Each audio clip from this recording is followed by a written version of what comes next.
I'm Ross McCleary and I'm the CARS Officer for Dumfries Town Centre. Dumfries Conservation Area Regeneration Scheme, or CARS.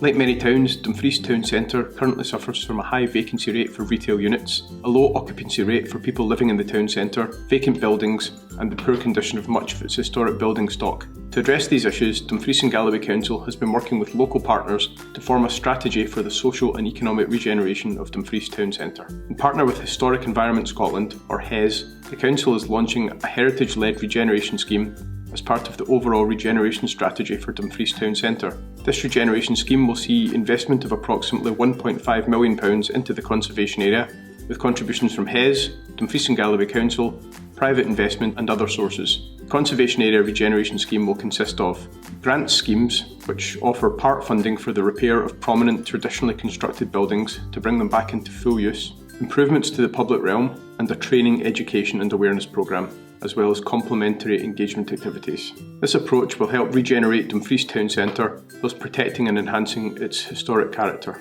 Two separate grant schemes will run: the Priority Project Scheme and the Small Grant Scheme.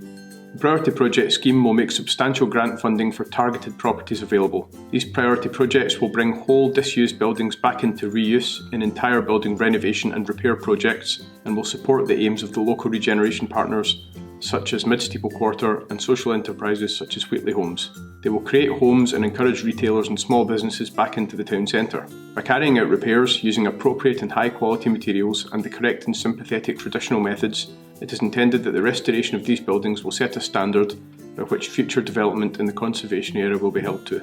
The four targeted priority buildings are 8 English Street, 11 to 17 English Street, 117 to 119 High Street, and 130 to 132 High Street.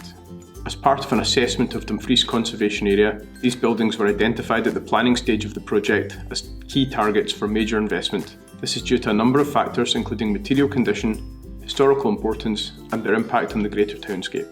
A small grant scheme will run in conjunction with this and will offer funding to any owner of a traditionally constructed building in the CARS area. This fund offers smaller amounts, typically for the repair and restoration of individual features of a building, such as the replacement of unsympathetic modern windows and doors with traditionally styled units, or the restoration of historic shop fronts. Currently, this funding pot is made up of 4 grants of up to £25,000 each, and 5 grants of up to £10,000 each. In addition to the grant schemes, a suite of training, engagement and other complementary initiatives will be developed, including training for young people, apprenticeships in repairs and maintenance methods for traditional buildings, public engagement activities and a public realm improvement scheme. The Dumfries CARS Education and Involvement Plan aims to be a catalyst to increase awareness, understanding and appreciation of Dumfries' rich heritage and history, enhance opportunities for people across the community to learn, access and participate in the unique history, culture and built environment, empower communities to take an active role in enhancing the historic environment. Historic Environment Scotland and Dumfries and Galloway Council are keen to ensure that the good work done by the CARS serves as an impetus for future repair, reuse and correct maintenance of the historic building stock of the town, and building a skilled workforce fit for future repairs and maintenance of the conservation area is key to the same. To find out more about the scheme, visit dumgal.gov.uk.